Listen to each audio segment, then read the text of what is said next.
하나님 말씀 받들어 읽도록 하겠습니다. 하나님 말씀은 구약 성경 제일 마지막 책인 말라기서 제1장 말씀이 되겠습니다. 말라기 제1장 6절 말씀부터 10절까지의 말씀을 제가 받들어서 읽습니다. 내 이름을 멸시하는 제사장들아, 나 만군의 여호와가 너희에게 이르기를 아들은 그 아버지를 종은 그 주인을 공경하나니 내가 아버지일진데 나를 공경함이 어디 있느냐? 내가 주인일진데 나를 두려워함이 어디 있느냐 하나 너희는 이르기를 우리가 어떻게 주의 이름을 멸시하였나이까 하는도다. 너희가 더러운 떡을 나의 제단에 드리고도 말하기를 우리가 어떻게 주를 더럽게 하였나이까 하는도다. 이는 너희가 여호와의 식탁은 경멸히 여길 것이라 말하기 때문이라. 만군의 여호와가 이르노라. 너희가 눈먼 희생 제물을 바치는 것이 어찌 악하지 아니하며 저는 것 병든 것을 드리는 것이 어찌 악하지 아니하냐. 이제 그것을 너희 총독에게 드려보라. 그가 너를 기뻐하겠으며 너를 받아주겠느냐. 만군의 여호와가 이르노라. 너희는 나 하나님께 은혜를 구하면서 우리를 불쌍히 여기소서 하여 보라. 너희가 이같이 행하였으니 내가 너희 중 하나인들 받겠느냐. 만군의 여호와가 이르노라.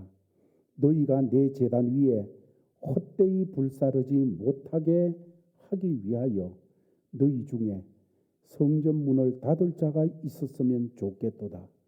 내가 너희를 기뻐하지 아니하며 너희가 손으로 드리는 것을 받지도 아니하리라. 아멘. 만군의 여호와가 이르노라. 너희는 나 하나님께 은혜를 구하면서 우리를 불쌍히 여기소서 하여 보라. 내가 듣지 아니하리라.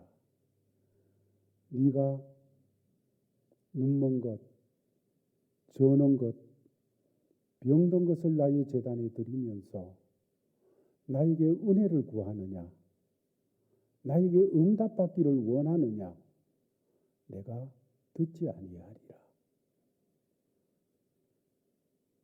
너희가 나에게 약한 것, 병든 것, 악한 것을 드리면서 은혜를 주시옵소서, 응답하여 주시옵소서. 그러면서 나오느냐? 내가 어떻게 응답하겠느냐? 네가 나를 그렇게 취급하는데, 네가 나를 그렇게 믿고 있는데 내가 어떻게 그 믿음에 응답하겠느냐 하시는 하나님의 말씀입니다. 오늘 말라기 선지자가 말씀하시는 이 시대에 이스라엘에게 위기가 있었습니다. 많은 위기들이 있었지만은 오늘 성경에서 지적하는 것은 그 당시 제사장들이 하나님 앞에서 무너져 있다는 거예요. 처음부터 그런 것은 아니었지요. 바빌론의 포로가 되어져 있다가 하나님의 은혜로 말미암아 고국으로 돌아오게 되어 성전을 지었고, 뿐만 아니라 성곽도 예루살렘에 다시 쌓게 되어졌고, 이런 속에서 제사장 직분을 행할 수 있는 부름을 받게 되어졌을 때 그들은 감격했습니다. 감동했습니다. 바벨론 포로에서 70년 동안 예배가 없었어요. 제사를 드릴 수가 없었어요. 성전이 없었어요.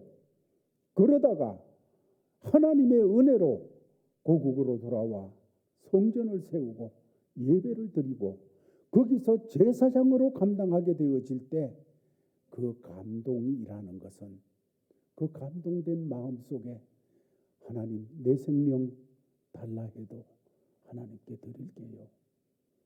하나님, 저 불가운데로 가라 해도 갈게요. 감동이 되어져 있었어요.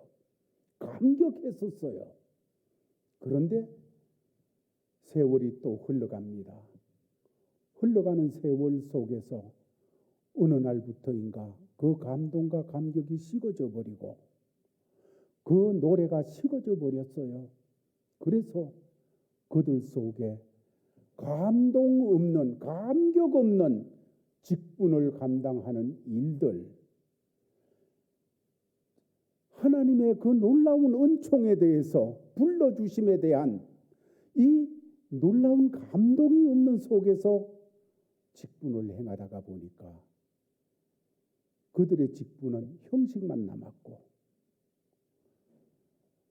내용은 하나님께서 보실 때 도무지 받을 수 없는 이런 것이 되어져 있었던 것을 오늘은 말씀하고 있습니다.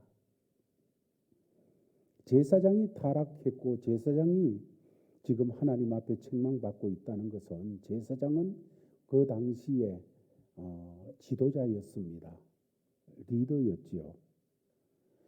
구약의 제사장은 이제 예수께서 오셔서 우리의 영원한 대제사장으로서 십자가에서 염소와 항소의 피가 아니고 자기의 피로 우리를 영원히 속죄하여 주시는 구속의 제물이 되어 주시고 그래서 우리를 죄에서 구원하여 주셨습니다. 그리고 부활하셔서 우리의 주가 되시고 새 생명을 우리에게 주셨습니다. 이렇게 하신 이후로 구약의 제사장은 더 이상 필요가 없게 되어졌습니다. 제사제도도 없어졌습니다. 양 잡고 소 잡아가지고 그 피로서 죄 용서받는 이 일은 영원히 없어졌습니다. 그리고 오직 예수 피를 힘입고 예수 피를 믿어서 하나님의 자녀가 되어지고 참으로 은혜를 받는 자리로 나아가게 되어졌습니다. 그러나 오늘 이 말씀을 또 다른 각도에서 보게 되어지면 신앙적으로 우리 모두는 왕 같은 제사장으로 부름을 받은 사람이다. 구약의 양 잡고 소 잡아 드리는 제사장이 아니고 하나님께서 우리를 새로운 일을 위하여 불러주신 왕 같은 제사장이다. 이 일을 베드로 사도는 성령의 감동이 되어서 이렇게 표현하고 있습니다. 베드로전서 2장 9절 말씀을 같이 읽어보겠습니다. 시작.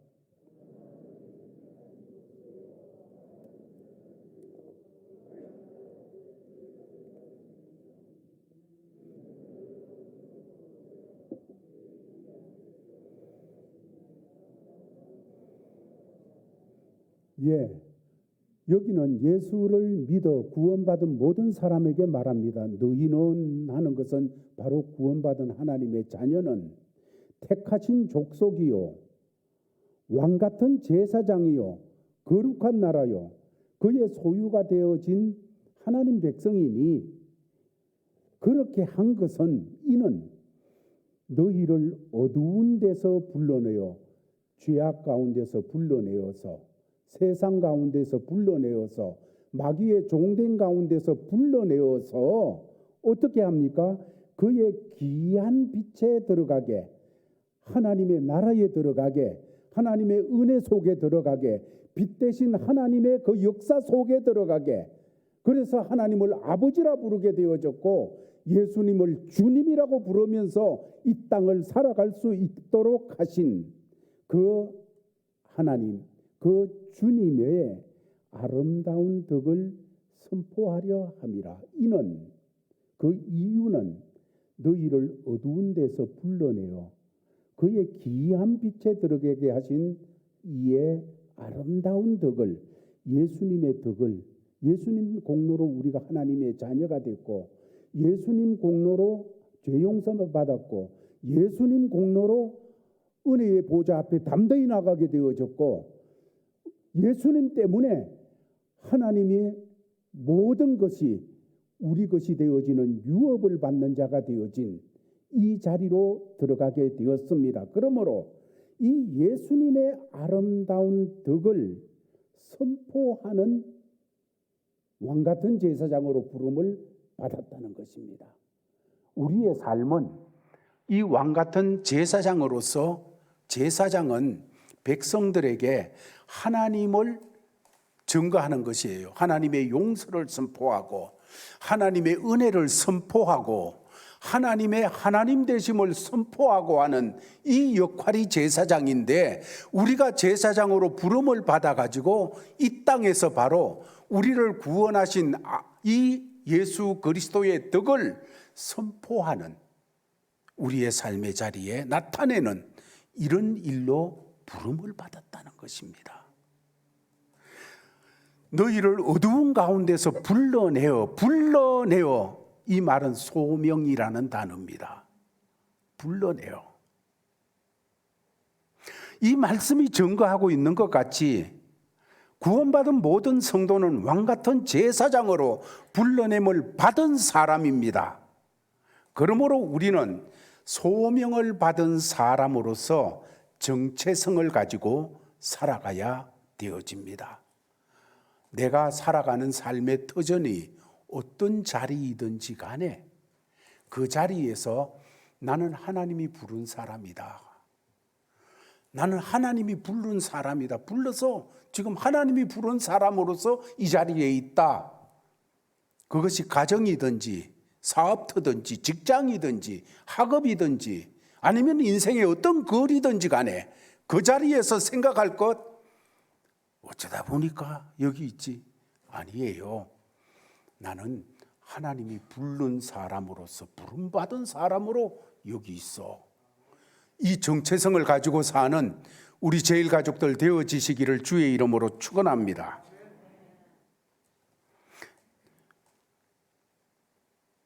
부름을 받은 사람, 누구든지 어느 정도 신앙생활을 하게 되어지면 다른 사람에게 영향을 끼치는 사람이 되어지게 되어져 있습니다. 가령 예수 믿은 지 2년이 되어진 사람은 예수 믿은 지 1년 된 사람에게 영향을 끼치게 되어져 있습니다. 원하든지 원치 않든지 바로 이렇게 제사장, 부름받은 제사장의 위치에 서게 되어져 있어요. 나를 보고 있는 사람이 10사람이든지 한 사람이든지 간에 그 사람에게 나는 부름받은 왕같은 제사장으로 존재가 되어져 있다는 사실입니다. 그러므로 대단히 중요한 위치에 한 사람 한 사람이 우리는 늘 있게 되어지는 것입니다. 가령 부모는 가정에서 왕같은 제사장으로 존재하고 있습니다. 그러므로 자녀들에게 제사장으로서 선한 영향력을 풍성히 끼쳐야 돼요. 끝까지 중보기도 해야 돼요. 우리 아들은 머리가 다 컸고 이제 날 보고 뭐 그냥 아버지 인생 사세요. 나는 내 인생 살게요. 그러는 굳어버린 사람이 되어져 있다 할지라도 포기하지 말고 기도하세요. 중보기도 하세요. 제사장의 기도를 하세요. 우리는 죽을 때까지 우리 자식들을 위해서 기도해야 될 부모들이에요. 포기하지 마세요. 우리를 왕같은 제사장으로 세우셨습니다. 그 제사장의 직분, 백성과 하나님 사이에서 중보자가 되어진 자잖아요. 중보가 되어진 이 자리에서 끝까지 하나님 앞에 자녀들을 위해서 기도하는 제일가족들이 되어지기를 주의 이름으로 축원합니다. 리더의 영향력은 참으로 무서운 것입니다. 그 리더 한 사람의 말과 행동이 엄청난 파급력을 가지게 되어져 있지 않습니까? 리더가 바로 서면 세상을 바꿀 수 있지만은 리더가 무너지면 모든 게 무너지게 되어져 있어요. 우리는 가정에서 그리고 삶의 터전에서 하나님이 부르신 왕 같은 제사장, 리더로서 서 있습니다. 놓치지 마시기를 바랍니다.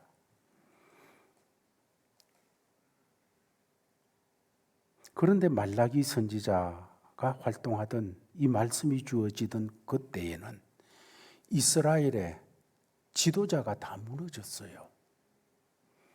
지도자가 엉망진창이 되어졌다는 것입니다.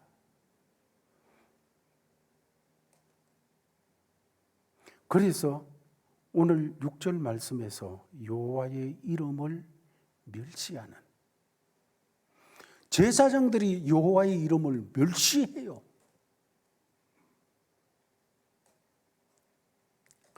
육 절을 다 같이 한번 읽어보겠습니다. 시작.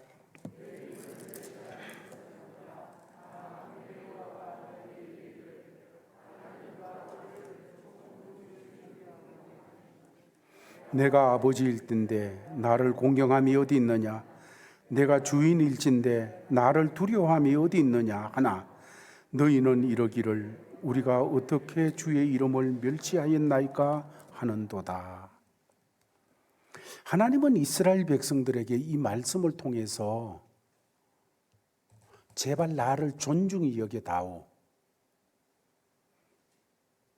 멸시하지 말고 무시하지 말고 투명 하나님으로 취급하지 말고 나를 인정해달라. 하나님 백성에게 있어서 가장 중요한 것은 하나님에 대해서 경외하는 마음을 가지는 거예요.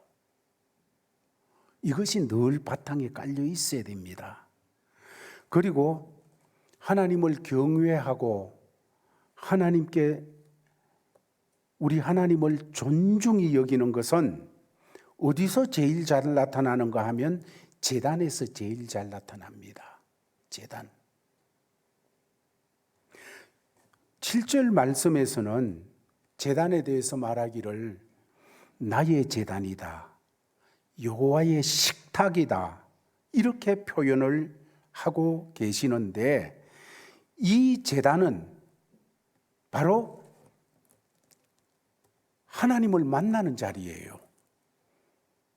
요즘으로 말하면 하나님을 예배하는 자리예요. 예배하는 자리. 사랑하는 제일가족들이 우리가 신앙생활 하면서 가장 조심해야 될 것은, 하나님과 관련된 것은 무엇이든지 조심해야 됩니다. 가볍게 여겨서는 안 돼요. 존중히 여긴다는 것은 무겁게 여긴다는 겁니다. 아이고 너무 무거워라, 그런 무거움이 아니고 정말로 거룩한 무거움을 느끼는 거예요. 하나님과 관계된 모든 것은 여러분 가볍게 여기지 마세요. 무겁게 여겨야 돼요. 찬송 그냥 가볍게 여기지 말아요. 하다가 그냥 가사는 따라하는데 정신은 저짝에 왔다 갔다 하고, 가볍게 여기는 거예요. 가사에 마음이 가야 돼요.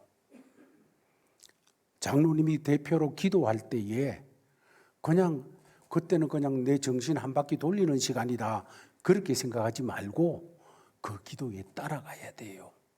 가볍게 여기면 안 돼요. 성가대가 대표로 찬양을 할 때에 잘하나 못하나 보자, 박자 맞나 안 맞나 보자, 여러분 그거 체크하지 말고 마음이 같이 움직이면서 아멘 아멘 같이 나가야 돼요. 가볍게 여기면 안 돼요. 헌금하는 거 가볍게 여기면 안 돼요. 헌신하는 거 가볍게 여기면 안 돼요. 존중히 여겨라. 존중히 여겨라. 무겁게 여겨라.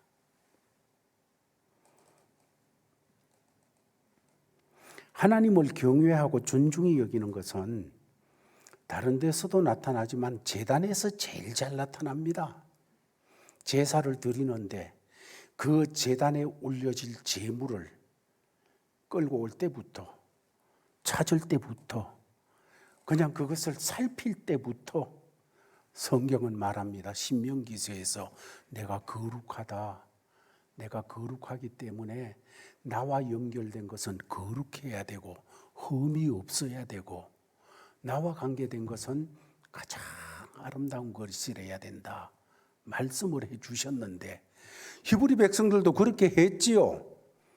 여러분 포로에서 이제 돌아오고 그 다음에 성전이 세워지고 성곽을 채우고 이제 그럴듯한 모습을 갖춘 그런 입장이 되어졌을 때 처음에 감동과 감격이 막 그냥 꽉 차가지고 와 주님 감사해라. 주님 사랑해요. 할 때 여러분 눈먼 짐승 끌고 오겠습니까?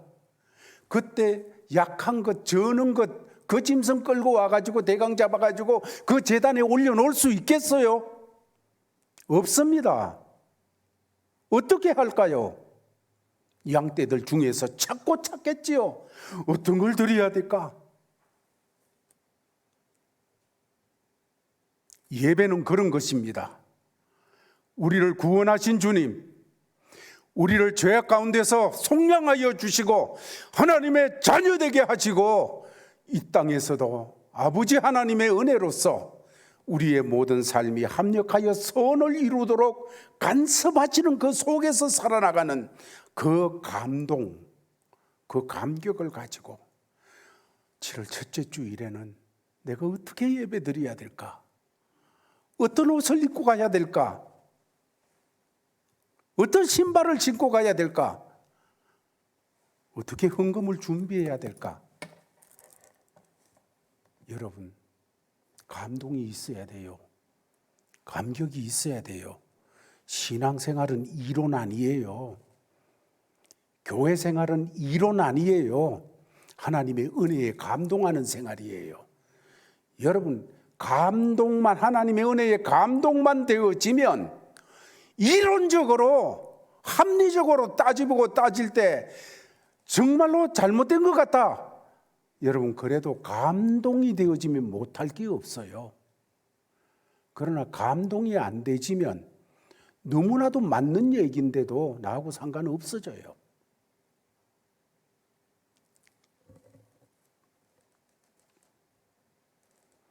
이 제단에서 하나님과의 관계가 제일 잘 나타나는데 히브리 백성들 오늘 말씀에서 제사장부터 하나님 앞에 드리는 것이 엉망이었어요.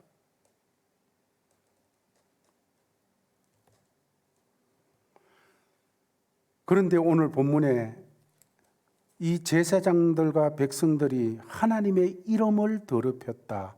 내 이름을 멸시하는 너희들이다. 제단에서 더러운 떡, 더러운 짐승을 드리고도 이제 이들은 생각하기를 아니 우리는 뭐 그냥 하나님께 드렸는데 우리가 언제 어떻게 주를 더럽게 했습니까? 언제 우리가 주님을 멸시했습니까? 이런 반응을 드러내요. 7절에 이런 이스라엘에게 하나님께서 좀 더 구체적으로 말씀을 하고 계십니다. 7절에 보면 너희가 더러운 떡을 나의 제단에 드렸잖아. 그래 놓고도 어떻게 우리가 주를 더럽게 하였나이까 하는도다. 이는 너희가 여호와의 식탁을 경멸히 여겼다. 그렇습니다. 하나님께 흠없는 것, 깨끗한 것을 드려야 되는데 이스라엘은 그렇지를 못했습니다. 하나님께서 이 말씀을 통해서 제물을 강조하고 계시는데 그 제물을 보게 되어지면 하나님에 대한 예우, 하나님에 대한 존중의 정도를 알게 되어진다는 거예요. 그래서 8절 말씀에 하나님께서 너희가 나한테 가져왔던 그런 것을 너희 총독에게 드려봐라. 지금 바벨론 총독이 그들을 다스리고 있으니까 총독에게 그거 갖다 바쳐봐라. 총독이 그거 보고 좋아가지고 너희를 받아주겠느냐? 총독도 안 받는 것이다. 그런데 만왕의 왕이신 하나님께 너희가 그것을 드리면서 말하기를 우리가 언제 주님 멸시했습니까? 언제 주의 제단을 더럽게 했습니까? 그렇게 표현하고 있다는 이 사실을 주님은 지적하고 있는 것입니다. 이 말씀을 보면서 오늘날 제단과 성소는 어디일까요? 그때 하나님께서 지적하셨던 그 제단, 그 성소는 어디일까요? 신약 성경을 통해서 보게 될 때 그 제단과 그 성소는 우리 마음입니다. 우리 마음은 하나님의 제단이에요. 우리 마음은 하나님이 거하시는 성소입니다. 예수 그리스도께서 거하시는 성소예요. 그러므로 우리가 하나님의 자녀로서 늘 지켜야 되는 것, 깨끗이 해야 되는 것, 하나님이 거하시기에 합당한 곳으로 만들어야 되는 것이 바로 우리의 마음입니다.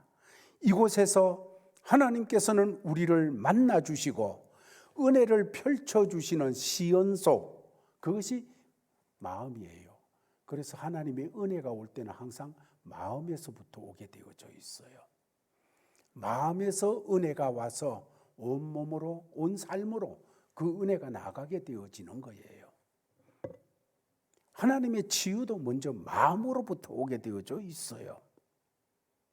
그래서 우리가 신앙생활을 바로 하려면 하나님께서 민감하게 다루는 것이 내 삶에서 뭔가, 내 자동차를 하나님은 민감하게 다루지 않습니다. 그 자동차를 타고 다니는 내 마음을 하나님은 민감하게 다루고 계시는 거예요.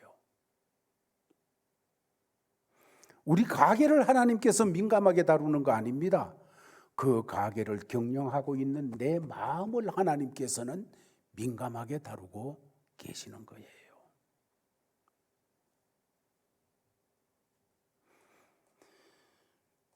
사무엘상서 2장 30절 말씀을 보면 하나님께서 이렇게 말씀을 하고 있습니다.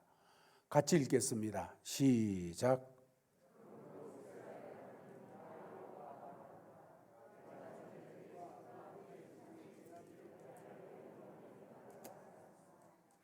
이제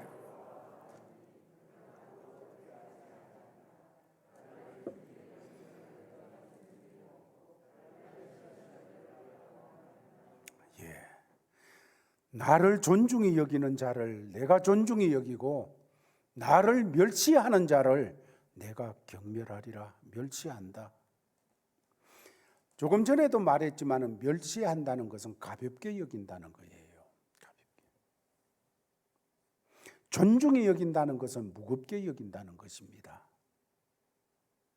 우리는 우리 모든 삶의 자리에서 하나님을 가볍게 여기지 말고 그분의 말씀이나 그분의 마음이나 그분의 간섭이나 그분이 우리를 이끌어 가신 인도하심이나 이 모든 것에 대해서 가볍게 여기지 말고 중히 여겨야 됩니다.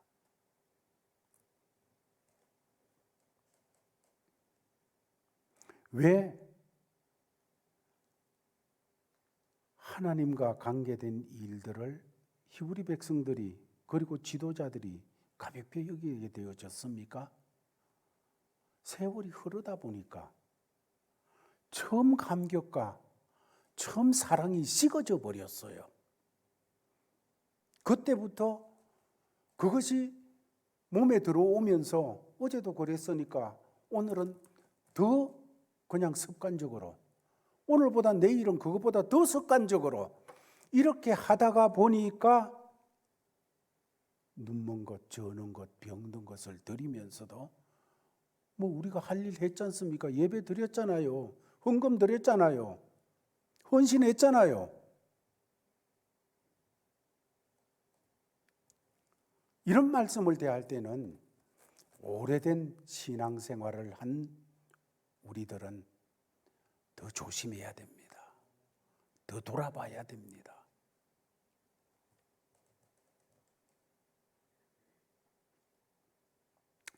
이스라엘 백성들이 이스라엘 지도자들이 하나님을 향한 사랑이 식어져 버리게 되어지자 하나님께 드리는 예배가 제일 먼저 변질돼 버립니다. 가장 기본적인 것이 무너지는 거예요. 이것에 대해서 하나님께서는 무섭게 경고하고 계신 것입니다. 신앙생활에서 조금 전에도 얘기 드렸듯이 중요한 것은 하나님을 향한, 우리 주 예수 그리스도를 향한 감동이 띄어야 돼요.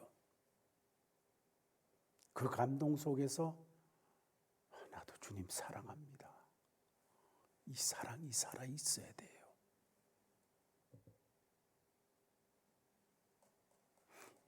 이 감동과 감격, 사랑이 없어지게 되어지면 어떻게 되어지는가 하면 마음은 없고 형식만 남게 되어집니다.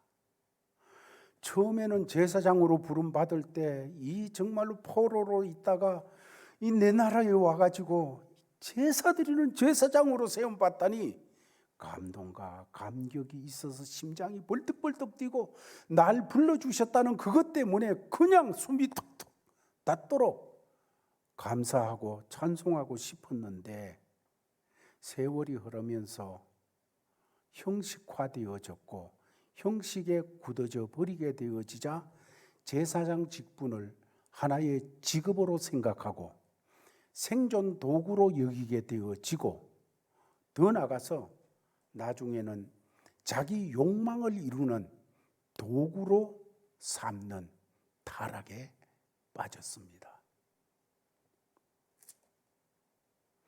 마음에 하나님을 향한 사랑과 감동이 빠져버리게 되어지니까 형식화되어지고 타락하게 되어지는 자리로. 그래서 제단이 얼마나 중요해요. 제물이 얼마나 중요해요. 그리고 그 직분이 얼마나 귀한 거예요. 그런데 이 귀하고 거룩한 것이 변질되어져서 그냥 세상 것이 되어지는 거예요.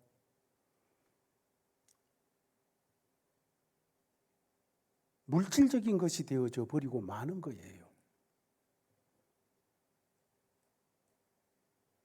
하나님은 제사를, 예배를 통해 가지고 하나님 백성을 만나 주시고 은혜를 베푸시는데 이제 하나님의 함께 하시는 임재가 그곳에 빠져버렸어요.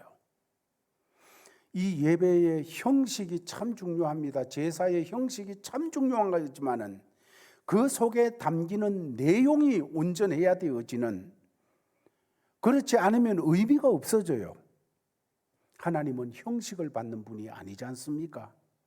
무엇이 담겨 있는가?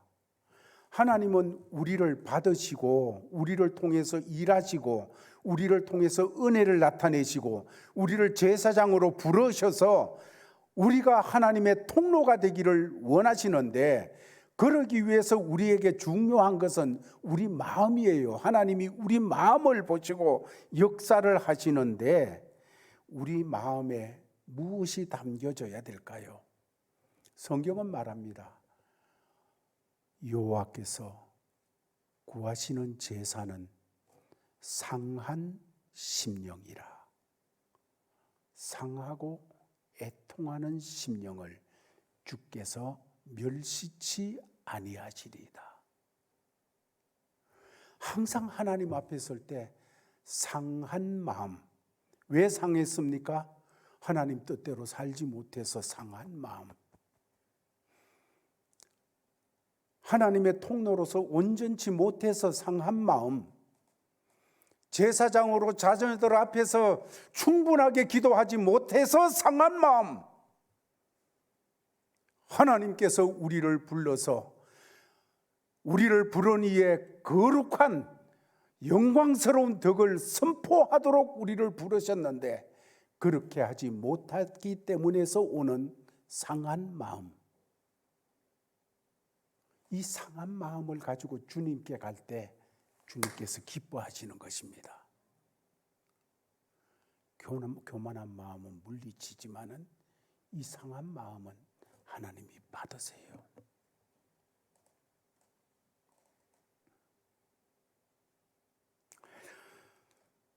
하나님께서 오늘 10절 말씀에서 너희 중에 성전문을 닫을 자가 있었으면 좋겠도다.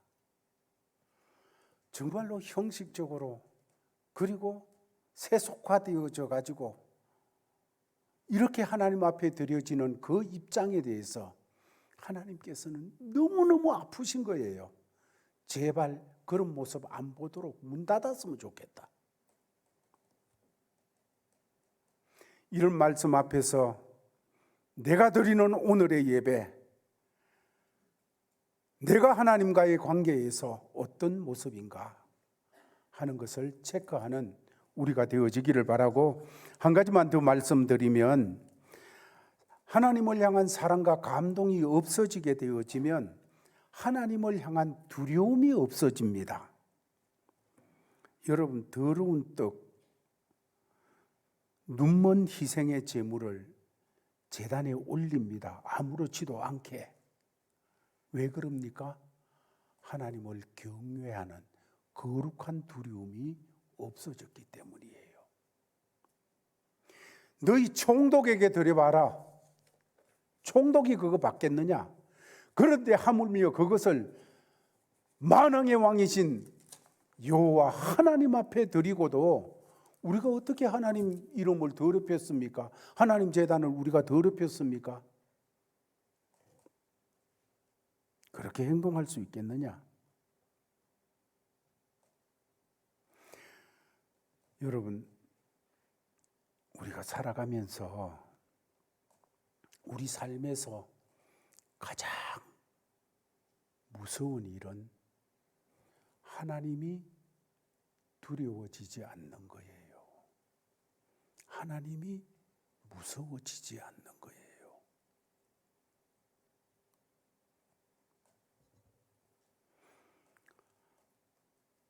하나님께서 하나님의 교회를 다스리고 움직이고 계시는데, 여러분, 교회는 세속적인 힘을 통해서 움직여지는 기관이 아닙니다.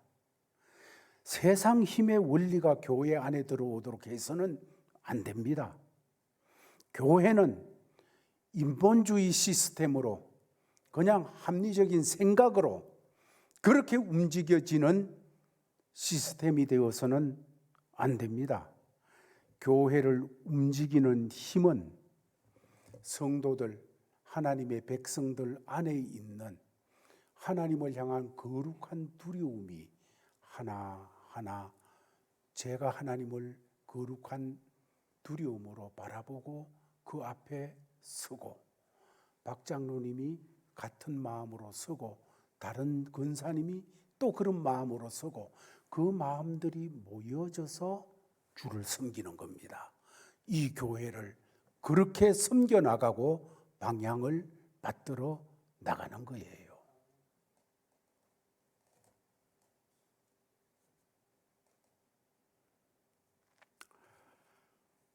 가인이 제사를 드려서 실패했어요. 차라리 안 드렸으면 모르는데 제사를 드리고 그 제사에 실패해서 살인하는 자리까지 나갑니다. 왜 그랬을까요? 그 제사가 하나님 기준이 아니고 자기 기준에 맞추어서 제사를 드렸기 때문입니다. 하나님이 제사를 받지 아니하자 가인이 막 거기서 분노하여 화를 냈다고 했어요. 여러분, 화를 내는 것에 그 뒤편에 있는 바탕은 뭐가 있는가 하면 내 중심이 있어요. 내 중심으로 안 됐기 때문에 화내는 거예요. 가인이 하나님 앞에 제사를 드리면서 중심이 있었어요. 이러면 되겠지. 이러면 하나님 앞에 제사가 되겠지. 중심이 있었는데 그 중심이 자기 중심이었어요. 하나님 중심이 아니었어요. 내 중심에, 내 생각에, 내 방법이 하면서 했는데 하나님이 안 받으시니까 화를 내기. 여러분, 우리가 신앙생활하면서 내 기준이 아니라 하나님 기준이 중요한 거예요.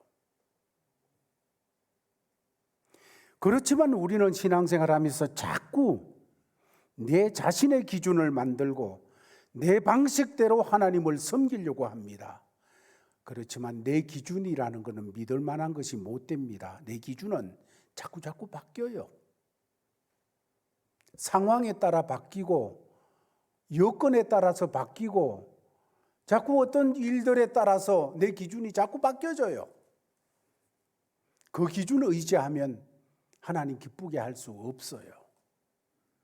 우리는 신앙생활하면서 하나님 기준에 맞추어 신앙생활하는 것을 배워나가야 되어지는 것입니다. 이스라엘 백성들은 하나님 앞에 저는 것, 병든 것, 눈먼 것 들여놓고도 그건 자기들 기준에는 괜찮아 보였거든요. 하나님께서 왜 이런 걸 하니까 우리가 어떻게 하나님의 제단을 더럽혔나이까? 오히려 그렇게 나가고 있어요. 처음부터 그랬던 건 아니잖아요. 그렇습니다. 이 말씀을 통해서 사랑하는 제일 가족들이요, 제사에 문제가 생기면 모든 것이 엉겨버리게 되어져 있어요. 예배에 문제가 생기면 모든 것이 엉겨버립니다. 이스라엘 역사를 살펴보면 여기서 문제가 늘 일어났어요. 제사에 문제가 생길 때 이스라엘의 문제가 되어졌어요. 아무리 어렵고 힘든 가운데도 이스라엘에게 온전한 제사가 살아있으면 그 제사를 통해서 하나님이 역사하셨어요. 그 제사를 무겁게 여겼거든요. 그런데 사울이라는 사람이 있었어요. 왕이었어요. 그런데 전쟁을 나가려고 하는데 하나님 앞에 제사를 드리고 나가야 되는데 이 제사장 사무엘이 안 와. 이렇게 되어지니까 조급해지다 보니까 에라이 내가 드리지. 이래고 사울이 제사를 드렸어요. 안 드리는 것보다 나은 거 아니겠어요? 그런데 곧이어 사무엘 제사장이 왔어요. 와서 하는 말이 하나님을 경홀히 여기고 가볍게 여기고 어떻게 이러합니까? 이제 하나님께서 당신을 왕되지 못하게 하십니다. 당신을 쓸 수 없습니다. 하나님을 가볍게 여기는 사람을 하나님이 어떻게 쓰시겠어요? 그를 통해서 어떻게 영광을 받으시겠어요?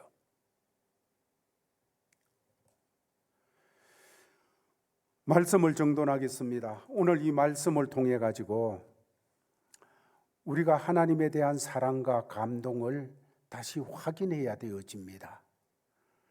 계속 신앙의 횟수만 늘어가도록 버려둘 것이 아니라 내 심령이 예수 이름만 불러도 십자가 구속의 그 말씀만 대해도 벌렁벌렁 뛰면서 오 주여, 만 가지 은혜를 받았는데 무엇을 드려서 주님의 은혜에 보답하며 살아나가겠습니까? 하던 그 심령, 그 감동을 다시 회복해야 됩니다.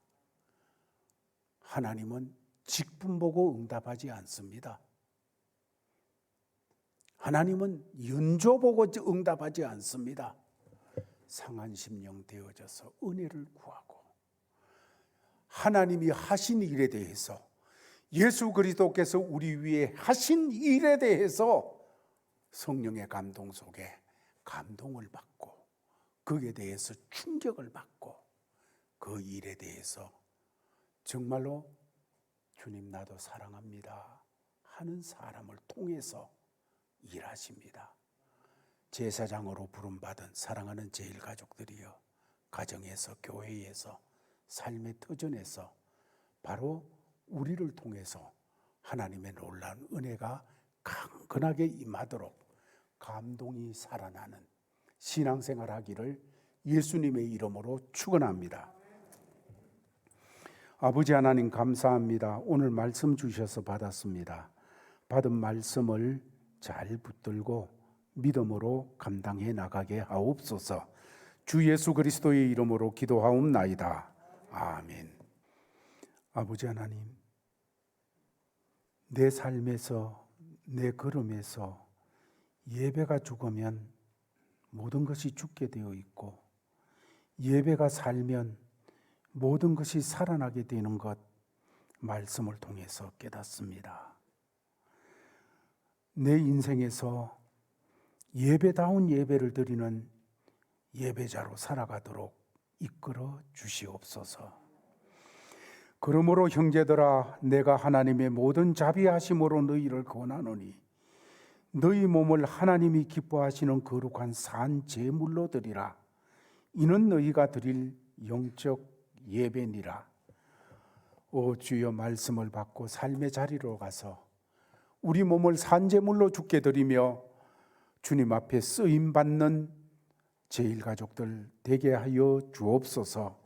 이런 자세로 나가는 모든 성도들에게 주 예수 그리스도의 크신 은혜와 아버지 하나님의 사랑과 성령의 교통하심이 항상 함께 있을지어다.